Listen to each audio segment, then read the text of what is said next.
And then in April, our theme was sacrificial love. So we had to sacrifice or give, for somebody that you solve that question, Lifa, what have you learned throughout that period? And thank you very much for asking that question. So when I was still a young disciple, I was fortunate to spend time with Marcel. So Marcel taught me that, if you really want to see how God works, write down your prayers, So I started writing down. So it kept on being the same prayers over and over again. But yeah, to cut a long story short, so I went through my journal and I picked up, I think, 4 things that I was praying about. The first one was to serve in the church, and then the second one was to seek improved relations in the church, because I would normally come to church, I would sit at the back by the door. I read out all those kinds of... So yeah, received, I was part of the benevolence. So when we say self-love, you look at the biblical definition of love, and John 1:14, 1 John 4 verse 16 says, God is love. So if self-love, how do I view self-love? I view it as, living a cross-shaped life. And how do I live my life? Because I witnessed love at Calvary, and how do I live my life as a disciple of Jesus Christ? So, yeah, and I think the one thing that I take away from this scripture, and that God has helped me with, 11, when it says, when I was a child, I spoke like a child, I understood as a child, I thought man, I put away childish things. So I had to realign my life throughout the past 6 months. The first thing that I worked on through the grace of God was my mind, because I would used to consume a lot of 702 and Power FM in the morning. And by 9 o'clock, place, because you hear all these terrible stories, and then listen to podcasts, listen to sermons, listen to Impact Radio, just to start my day off in a good way. I read the Bible twice a day. I do the chronological reading of the Bible, which is a year plan, and then some of the stuff that I struggle with, let's say anger, because I had an issue with road rage and all of that.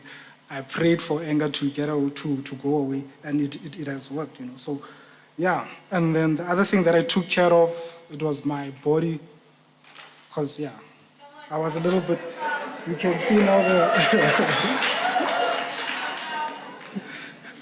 so, yeah, I've toned down a bit, so I've taken care of myself, make sure that if I spend time with somebody, it is fruitful and productive, whether I spend it with somebody in the church, whether I spend it with my kids, whether I spend it with my family, whatever, God has to be glorified with the time that I spend with the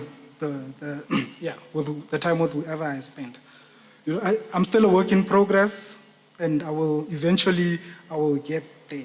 So, but yeah, as I was saying that, as I highlighted some of the areas where I was struggling, like serving in the church, now I come early, I dedicate my time to whatever is needed in the church. I do not have, they consider me as an usher, but I go everywhere, I don't. I go wherever they need help, I go.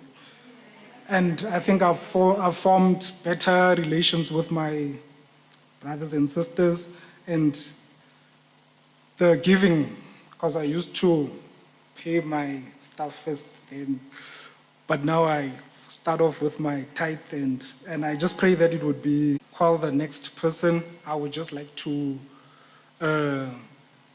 share a quote with you with a Naval Admiral, William H. McRaven. He says, I'm sure most of you have heard this, yeah. But he says, if you make your bed every morning, you will have accomplished the first task of the day. it will give you a small sense of pride, and it will encourage you to do another task, and another, and another, and another. By the end of the day, that one task completed will have turned into many tasks completed. Making your bed will also reinforce the fact that little things in life matter. If you cannot do the little things in life, you will never do the big things right. And if by chance you have a miserable day, you will come home to a bed that is made, that you made, and a made bed gives you encouragement that tomorrow will be better. Thank you.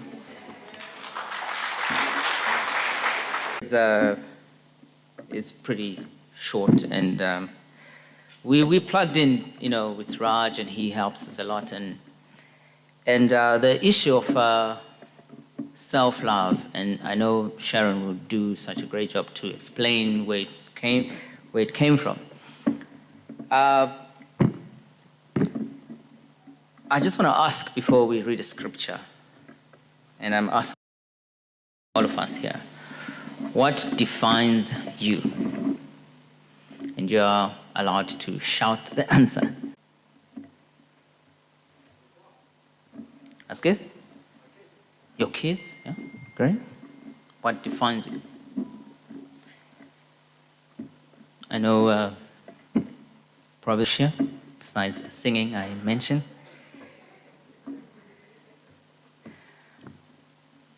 Let's be opening while we are looking for the answers, But let's focus on probably the fact that the answers are not coming. Right. Here's Mpo. Food. It doesn't show in your husband. He's kept his shape pretty well. Thank you for that.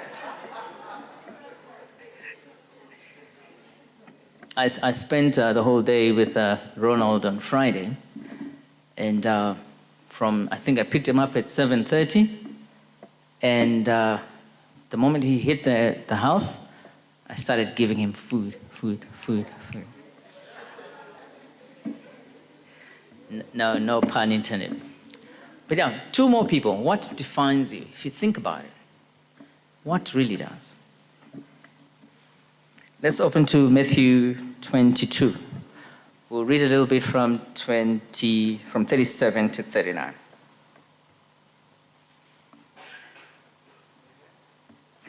Matthew 22,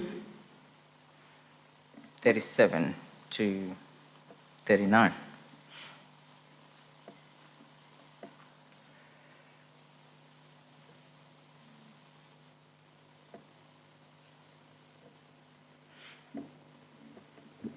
And if we go back to how I took the theme, and this is one of the questions that we asked each other, that what really does define us? And that probably takes the most energy out of us, right? Mpo spends most of her life cooking, and she's in culinary business and stuff. And we know that people with kids, they have resigned their time, right, to their kids. They can't even watch their favorite TV, Christ. Oh, okay. Oh, all right. Everybody's, there is Christ. And we're trying to see how we can get that to be the definition of our lives, right? And when we talk about self-love, we live in a I think there's what self-love is not.